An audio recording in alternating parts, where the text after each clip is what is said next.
오늘 사도행전 4장 말씀을 통해서 말씀을 깨닫는 지혜와 응답받는 기도의 은총이 우리에게 넘치게 될 줄로 믿습니다. 우리는 어제 베드로와 요한이 성전 미문에 앉은 하반신 장애인 안진뱅이를 치유하는 장면을 보았습니다. 은과 금은 내게 없지만 나사렛 예수 그리스도의 이름으로, 즉 그분의 이름 안에서, 그분과의 인격적인 만남 안에서 그분의 능력으로 일어서라, 그를 일으켰죠. 그가 일어나서 한 번도 들어가 본 적 없는 은과 금으로 온통 칠해져 있는 그 성전 미문 안으로 들어가서 하나님을 찬양하는 모습, 그걸 보고 사람들이 너무나 놀라는 모습까지 어제 봤습니다. 오늘 4장 말씀은 그 사건의 결과가 나와 있어요. 여러분, 하나님께서 우리에게 놀라운 일들을 행하게 하십니다. 그런데 그 일들은 단순한 기적이 아니에요. 단순한 그냥 놀라운 일이 아니에요. 여러분, 우리는 삶에 간증이 있잖아요. 그런데 간증은 자랑하라고 주신 게 아닙니다. 간증은 그냥 나 혼자 기뻐해야지, 나는 특별한 사람이야 라고 주신 게 아니에요. 그럼 왜 주셨나? 과연 기적이 일어나는 이유는 무엇인가? 여러분, 오늘은 그것을 좀 보려고 합니다. 그래서 누가는 어제 일어났던 그 안진뱅이를 고친 사건이 왜 일어났는지를 지금 보여주고 있고 그 결과가 어떤 것인지 우리에게 말해주고 있습니다. 이것은 사도행전의 앞으로 진행되는 일들의 하나의 전조라고 할 수 있고 하나의 예고편이라고 할 수 있습니다. 아주 중요한 내용인데요. 우리 함께 보길 원합니다. 먼저 1절입니다. 사도들이 백성에게 말할 때에 제사장들과 성전 맡은 자와 사두개인들이 이르러, 이렇게 시작을 합니다. 자, 여러분, 제사장들이, 성전 맡은 자들이, 사두개인들이 지금 난리가 났어요. 흥분하고 쫓아왔어요. 이들이 이제 2절에 보면 싫어했다라고 하는 표현이 나오는데, 여러분, 싫어했다고 하는 이 말이 그냥 단순히 저거 뭐라고 하는 거야? 좀 가서 뭐라고 방해해야지 정도가 아니라 심히 화가 나서 어쩔 줄 몰라 분노하면서 불안해하는 표정을 지금 보여주고 있어요. 이거 지금 큰일 났다는 거예요. 이거 가만두면 안 된다. 큰일 났다. 왜 그런가? 왜 이렇게 이들이 지금 흥분하고 이들을 잡아서 재판에 넘겨서 심하면 이들을 죽이려고 지금 반대하고 있거든요. 왜 반대하는가라고 하는 거예요. 중요한 단어가 나와요. 여러분, 노란색으로 표시해 보세요. 사도들이 백성에게 말할 때예요. 말할 때. 즉, 입을 열어서 복음을 증거할 때 반대가 찾아온다는 거죠. 여러분, 이전까지는요, 이런 반대가 없었어요. 성령이 충만해서 방언하고 그럴 때 사람들 방해하지 않았어요. 그냥 놔뒀어요. 그리고 공동체 생활을 할 때 누구도 반대하지 않았고, 안진뱅이 고칠 때도 사람들 아무도 반대하지 않았어요. 그런데 정작 반대에 부딪히는 때가 언젠가? 언제부터 세상은 우리를 맞서기 시작하는가? 바로 말할 때, 복음을 증거할 때. 자, 그러면 어떤 복음이 어떻게 증거되었기 때문에, 무슨 말을 했기 때문에 이런 반대가 지금 일어나고 있는지 보겠습니다. 바로 전장으로 갑니다. 3장 11절. 우리가 어제 3장 10절까지 봤거든요. 성전 미문에 앉은 하반신 장애인을 치료하는 것까지가 10절이었는데 11절이 이렇게 이어집니다.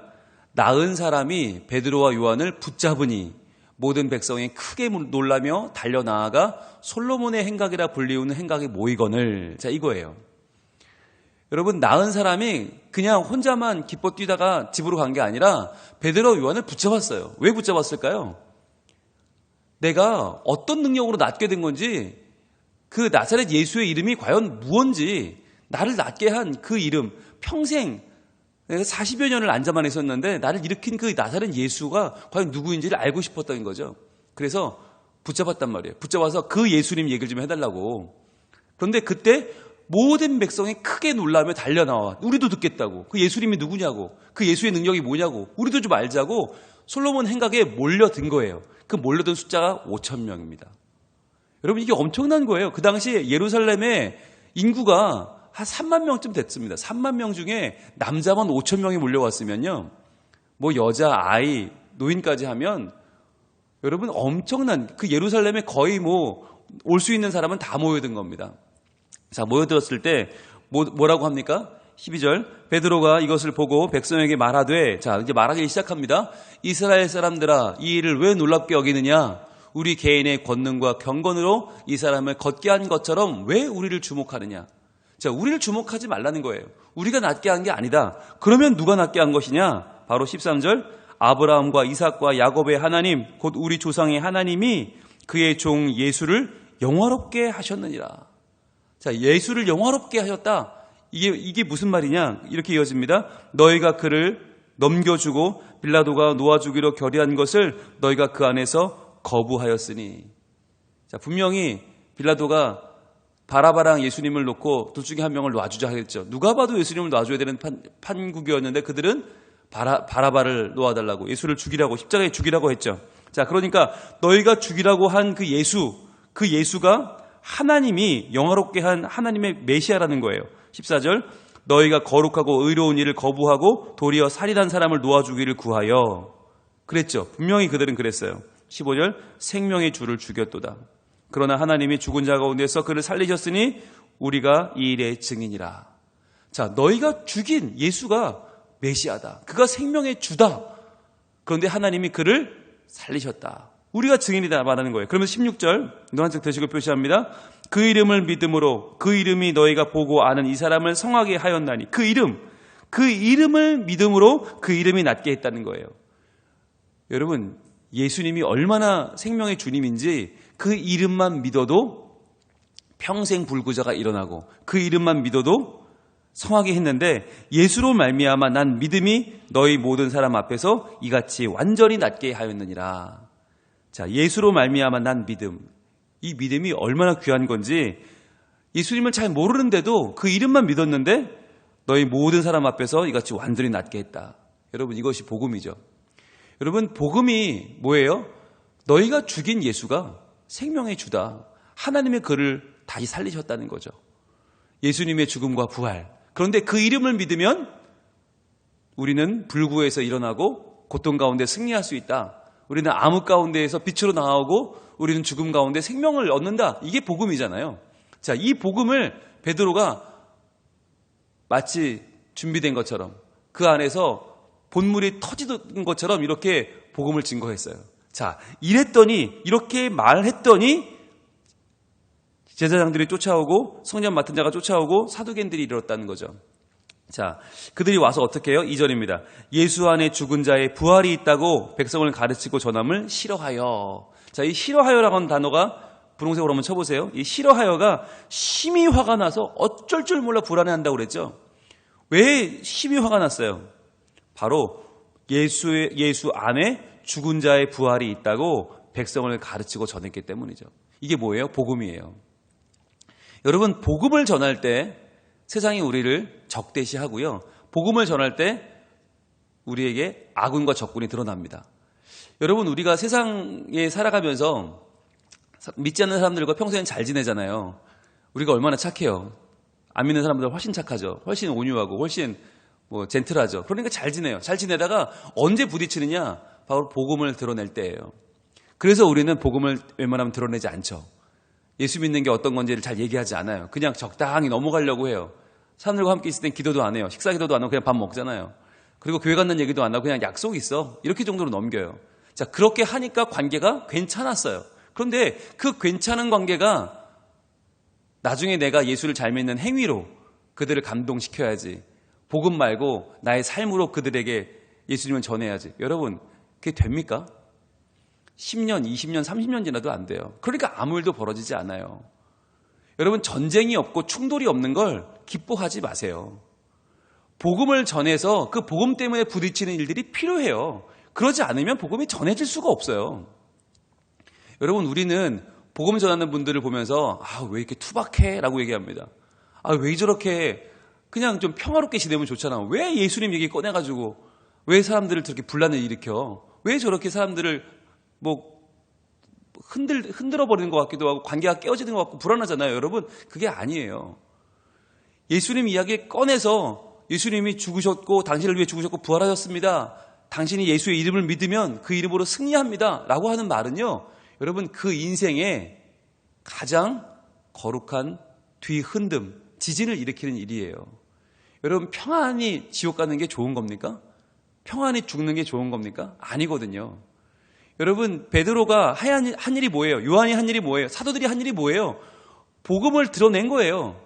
그랬더니 놀라운 진동이 일어나기 시작합니다. 그러면서 반대할 자들은 반대하기 시작하고요. 죽이는 자들은 죽이겠다고 하고요. 그러나 거기서 성령님의 역사가 일어납니다. 그게 사도행전입니다. 우리의 삶이, 우리는 늘 입버릇처럼 얘기해요. 우리의 삶을 사도행전 29장으로 만들자. 우리의 삶을 오늘날의 사도행전으로 만들자. 백날 말하면서 그 일이 일어나지 않는 이유는 뭐예요? 복음을 말하지 않으니까. 복음을 증거하지 않으니까. 관계가 깨어지는 걸 두려워해서, 불편해지는 걸 두려워해서 예수의 죽음을 말하지 않으니까 결국 우리 삶에는 아무 일도 일어나지 않는다라고 하는 거예요. 그리고 여러분, 이게 왜 그럼 이렇게 말하기 싫어하는가? 오늘 본문을 잘 보시면 이 복음 전하는 걸 반대한 사람이 누굽니까? 제사장들, 성전 맡은 자들, 사두개인들. 그 당시에 종교 지도자들이에요. 아니, 종교 지도자들이면 복음 전하는 걸 환영해야 되는 거 아니에요? 복음 전하는 걸 권장하고 기뻐하고 잘을 내어줘야 되는데 그게 아니라 앞을 다투어 반대합니다. 왜? 종교에는요, 복음이 없기 때문이에요. 종교란, 이 당시에 종교는 기득권이에요. 사두개인들은 그 당시에 바리새인들과는 좀 달라요. 바리새인들은 현실과 타협하기 싫어하고 구별해낸 사람들이었지만 사두개인들은 현실에 타협해서 로마에 딱 달라붙어서 친일파처럼 살았어요. 사두개인들의 제일 중요한 사상이 뭐냐? 부활이 없다는 거예요. 영혼의 불멸? 웃기지 마라. 천사? 없다. 아무것도 없다. 현세가 다다. 그러니까 여러분, 부활이 없는데, 영혼도 없는데 뭐하러 예수 믿고, 뭐하러 하나님 믿고, 뭐하러 손해보고 살아요? 현실에서 다 얻어야지.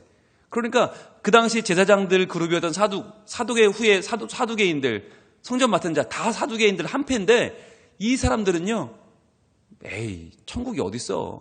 에이, 불멸이 어딨어? 에이, 부활이 어딨어? 이 땅에서 우리가 다 누릴 거야. 그러니까 그 사람들이 예수님을 죽인 거예요. 부활이 없는 사람들, 미래도 없는 사람들, 소망도 없는 사람들, 현세에서 누리는 게 전부 다라면 거기에는 복음이 없는 거죠. 오늘날 종교를 한번 보세요. 오늘날의 종교가 과연 부활을 믿는가? 과연 영생을 믿고 영혼의 불멸을 믿는가? 안 믿어요. 이 땅에서 마치 누리는 게 다인 것처럼 살아요. 그러면 거기에는 복음이 없다.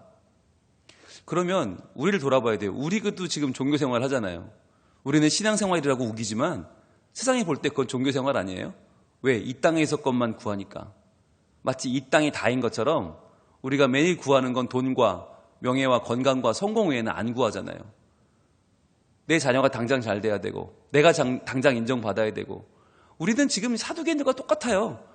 우리 입으로는 부활을 믿는다고 말하지만 안 구하는데, 현세에만 구하고 여기 있는 것만 구하면 여러분, 우리가 누구냐? 바로 내가 복음을 반대하고 맞서고 복음 전하는 자를 죽이려고 하는 사두개인들인 거예요.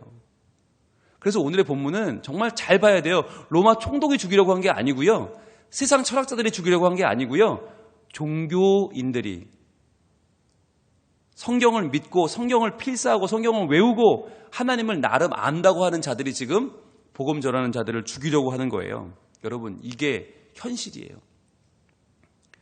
과연 나는 복음을 믿고 복음의 능력을 믿고 부활을 믿고 영생을 믿고 소망 가운데 사는 사람인지, 아니면 그렇게 말하는 사람들을 불편해하고 그렇게 말하는 사람들을 공격하고 오직 이 땅에서 모든 것을 다 누리려고 하는 사람들인지, 여러분, 이게 분명해야 되는 거예요. 안 그러면 사도행전 내내 불편할 거예요. 아니, 이 사람들 그냥 성공하고 돈 벌고 평안에 살면 되지 왜 굳이 예수의 부활을 전해가지고 왜 이런 사단을 일으키는가? 왜 이런 문제를 일으키고 왜 이렇게 사회를 혼란하게 하는가? 우리의 마음이 사두개인들과 같을 수 있다는 거예요. 이 당시 대제사장 안나스와 가야바 두 명인데요. 안나스는 은퇴했어요. 가야바는 로마에 잘 보여서 대제사장이 됐고요. 그런데 이 두 사람이 서로 간에 장인과 사위가 서로 정치적인 암투를 벌이고 있었어요. 왜? 하나님을 안 믿으니까. 이름은 대제사장인데 하나님과 사람을 연결하는, 제사를 집례하는 사람들인데 하나님을 안 믿어요. 그러니까 서로 이 땅에서 내가 더 성공하려고 가족끼리 싸우고 앉아 있어요. 그래서 예수님이 잡히시던 밤에도 안나스가 먼저 자기네 집으로 끌고 가서 먼저 신문하고 가야반의 집으로 보내요. 현직 대제사장은 가야반데 거기서 못 모이게 하고 자기네 집으로 끌고 가요. 이게 뭐예요? 정치적인 암투의 자리가 돼버린 거예요. 대제사장마저. 그러니 성전 맡은 자는 오죽하겠어요? 그러니 사두개인들은 오죽하겠어요? 종교인들이 이 땅의 것으로 싸우고 이 땅의 것으로 만족할 때 이 땅엔 소망이 없는 거예요. 이 땅에 오신 예수님을 죽여버린 자들이 바로 이들이에요. 여러분, 우리가 정말 우리 얘기예요. 우리가 이 땅의 것만 따를 때 우리는 예수님이 오시면 또 죽일 수 있어요. 예수님 필요 없다는 거죠. 아니, 내가 가진 돈, 내가 가진 명예를 위협하는 예수님을 왜 살려둬요? 죽여야지. 십자가에 못 박아라 할 수 있다는 거죠. 그래서 여러분, 우리가 복음서를 먼저 읽고 복음서를 공부하고 사도행전으로 온 이유가 뭐냐? 복음의 능력이 나를 움직이지 않으면 우린 죽어요. 복음의 능력이 나를 살리지 않으면 나는 살아날 수가 없어요. 나는 반드시 깨져요. 그래서 이 복음의 능력을 먼저 우리가 보고 이 사도행전에 들어와서 내가 이 복음에 나를 맡기는 사람, 성령의 인도를 따르는 사람이 되지 않으면 내가 이 말씀을 견뎌낼 수 없기 때문에, 내가 이 말씀을 감당할 수 없기 때문에 먼저 복음서를 본 거고요. 이제 그 예수님의 복음이, 그 부활이, 그 생명이 나를 움직여 나를 새롭게 하기를 우리는 하나님께 의탁해야만 하는 것입니다. 자, 3절입니다. 그들을 잡음에 그랬어요. 여러분, 그냥 단순히 싫어한 게 아니라 그들을 잡아서 가두었어요. 날이 이미 저물었으므로 이튿날까지 가두었으니. 재판을 밤에 할 수 없거든요. 생명에 관한 재판을 밤에 할 수 없어요. 그러니까 이들을 잡아두었다는 얘기는 뭐냐면 죽이려고 작정했다는 거예요. 사형을 언도해야 되는데 그건 밤에 할 수 없어요. 그러니까 여러분, 예수님에게 행했던 이 재판은 얼마나 정말 말도 안 되는 겁니까? 밤에는 재판을 못해요. 그게 랍비의 법이고 유대의 법이에요. 그런데 예수님은 밤새 말도 안 되는 부정한 재판을 받으시고 결국 죽으셨죠. 자, 이들은 그만큼 급한 일은 아니니까, 예수님처럼 당장 죽여야 되는 건 아니니까 일단 하루를 기다렸단 말이에요. 자, 이튿날까지 가두었으나, 이 말은 뭐냐면 다음날 죽이겠다는 거죠. 지금은 사형언도 못하니까 날 밝는 대로 바로 사형언도 내려 죽여야지 라고 지금 기다리고 있는데, 그럼 여러분, 그 밤에 이들이 율법 때문에 죽이지 못하고 하루를 넘었는데 그 밤에 무슨 일이 일어났어요? 그게 4절이에요. 노란색 드시고 표시합니다. 말씀을 들은 사람 중에 믿는 자가 많으니 남자의 수가 약 5천이나 되었더라. 다 좀 쳐보세요. 여러분, 지금 복음을 전하는 베드로와 요한은 복음을 전했다는 이유로 잡혀가 죽게 되었어요. 시간 때문에 못 죽였지 그 다음날 날 밝으면 죽어요. 이런 상황이에요. 그런데 이 감옥에 갇힌 이들은 지금 죽음을 기다리는데 감옥 밖에서 무슨 일이 벌어졌어요? 말씀을 들은 사람 중에 믿는 자가 많아졌다. 많아졌는데 얼마나? 남자의 수가 약 5천 명이나 되었다. 여러분, 이게 뭐예요? 말씀을 전한 자는 갇혀 있어요. 말씀을 전한 우리는 지금 죽음을 기다리고 있는데 그 말씀은 능력이 있어서, 그 말씀이 살아있어서 그 말씀이 사람들 안에 들어가 변화를 일으킨 거예요. 여러분, 이게 복음이에요. 복음은 전하는 우리는 곤란을 당해요. 복음을 전하면 관계가 서먹서먹해지고 관계가 불편해질 수 있어요. 복음을 전하면 그것 때문에 나는 손해볼 수 있어요. 여러분, 그거 맞아요.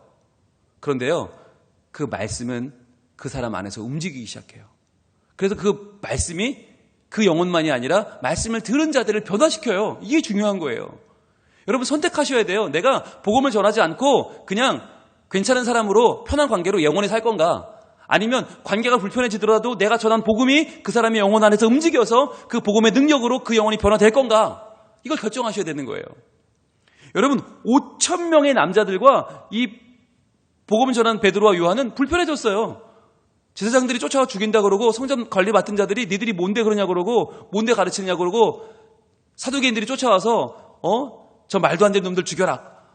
불편해졌어요. 그런데 결과는 어때요? 말씀이 일하기 시작했어요.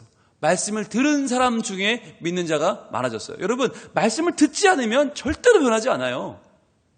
말씀을 전하지 않으면 절대로 부흥은 일어나지 않아요. 그런데 말씀을 전했더니 그 말씀을 들은 사람 중에 믿는 자가 많아졌다. 그래서 5천 명이나 되었다. 여러분, 이 5천 명이라는 숫자가, 남자만 5천 명이 왜 중요한 숫자냐? 누가가 이걸 기록할 때 의도가 있어요. 여러분, 남자만 5천 명, 이게 언제 혹시 떠오르는 사건 없으세요? 남자만 5,000명. 이 숫자가 어떤 숫자인지 한번 가볼까요? 누가복음 9장으로 가봅니다. 누가가 이 숫자를 정확하게 똑같이 기록한 적이 있어요. 누가복음 9장 14절. 자, 이 똑같은 단어를 언제 썼나? 누가복음 9장 14절 우리 함께 읽어보겠습니다. 자, 찾으셨나요? 자, 같이 봅시다. 시작. 이는 남자가 한 5,000명 되미러라. 제자들에게 이르시되 때를 지어 한 50명씩 앉히라 하시니. 이게 언제예요? 오병이어입니다. 오병이어. 여러분, 오병이어 사건을 마태, 마가, 누가, 요한이 똑같이 기록하고 있어요. 왜? 이것은 예수님의 가장 대표적인 사역이니까. 이 오병이어 사건이 누가 뭐래도 예수 그리스도라고 하면 제일 먼저 떠오를 만한 사건이 바로 이 사건이에요. 마태, 마가, 누가, 요한이 똑같이 기록하는 기적은 이거 하나밖에 없어요. 단 하나예요. 이거 외에는 사복음서에 똑같이 나오는 건 십자가와 부활밖에 없어요. 그만큼 중요한 사건이 오병이어예요. 근데 이 오병이어에 이 떡과 이 고기를 먹은 사람이 몇 명이냐? 남자만 5,000명이다. 즉 예수님이 우리를 먹이시고 살리시고 예수님이 우리를 하나님께로 인도해가는 우리의 메시아다라는 것이 온 천하에 확실하게 알려진 사건이 바로 오병이어인데 그때 그 사람의 수가 남자만 5,000명. 그런데 바로 오늘 베드로와 요한이 복음을 전했을 때 그 복음을 듣고 말씀의 변화를 받아 믿게 된 사람이 몇 명이에요? 남자만 5,000명입니다. 이거 뭘 상징합니까? 여러분, 우리가 복음을 증거하는 것은 이 복음을 통해 누가 드러나는 거예요? 예수님이. 마치 예수님이 오병이어 사건을 행하시는 것처럼, 마치 그 일에 동참하는 것처럼, 아니 그 일을 재현하는 것처럼 똑같은 정도의 놀랍고 귀하고 아름다운 사건이 뭐냐? 예수님이 오병이어를 행하시는 것만큼 그렇게 세상을 변화시키는 확실한 방법이 뭐냐? 복음을 전하는 거라는 거예요. 복음을 전하는 것. 예수님이 메시아십니다. 그분이 생명의 주님이십니다. 그분이 우리에게 오셨고 우리는 그분을 죽였지만 하나님은 그분을 다시 살아나게 하셨고 그분이 우리 생명의 주가 되셨습니다. 이제 그분의 이름을 믿기만 하면 우리는 살고 변화되고 하나님의 백성이 됩니다. 여러분, 이것을 전하는 게 바로 오병이어만큼 충격적인 사건이고 그만큼 풍성한 사건이고 그만큼 놀라운 결과를 일으킨다고 하는 것이에요. 복음을 전하는 거 아직도 우린 불편합니다. 유난 떠는 것 같습니다. 꼭 저렇게까지 해야 되나 싶습니다. 그러나 여러분, 말하지 않으면 듣는 자가 없고 듣지 못하면 믿음이 시작될 수가 없습니다. 오늘 이 아침에 이 말씀 주시는 이유가 무엇입니까? 왜 이런 불편한 말씀을 주십니까? 우리가 전해야만 하는 것입니다. 그냥 나 하나 은혜 받고 나 하나 그냥 하나님 사랑받고 나 하나 교회 잘 다니면 되겠지. 아니요. 그러면 사도행전은 성경에서 빼버려야 됩니다. 전해야 하는 것이죠. 말해야 하는 것이죠. 고백해야 되는 것이죠. 그럴 때에 우리의 부족함을 뛰어넘어 성령이 역사하셔서 말씀을 듣는 자마다 변화시키시고 오병이어의 역사가 우리 삶 가운데 다시 한번 재현되는 놀라운 일이 우리에게 전개될 줄로 믿습니다. 이것이 사도행전을 주신 이유입니다. 기도하겠습니다. 하나님, 성전 미문에 앉은 안전병이 하나를 고쳤는데 그 사건은 그렇게 끝나지 않고 그 기적은 복음을 전하는 기회가 되었고 그 기회를 잡았던 남자만 5,000명, 정말 어마어마한 사람들이 마치 오병이어를 먹고 예수님을 믿게 되었던 그 사람들과 똑같은 숫자가 이제 예수님의 주 되심을 믿게 되었고 부활하신 주님을 따라 그 이름을 믿어 구원을 받게 되었습니다. 이 놀라운 일, 바로 복음을 전할 때 우리는 고난받지만 우리는 불편함을 겪지만 그러나 말씀이 역사하셔서 수많은 생명을 구원하고 하나님 나라가 확장되는 바로 이 일 가운데 저희를 초대하시는 주님을 바라봅니다. 주님, 저희들의 삶이 사도행전이 되게 하여 주시옵소서. 주님, 우리의 입을 열어 우리의 가족에게, 친구에게, 이웃에게, 동료에게 복음을 전하게 하옵소서. 그래서 예수님, 우리를 위하여 이 땅에 오시고 죽으시고 부활하신 그 이름이 각 생명을 변화시켜 모두가 하나님 나라 백성 되는 놀라운 하나님의 꿈이 우리 삶 가운데 일어나게 하여 주시옵소서. 예수님 이름으로 기도합니다. 아멘.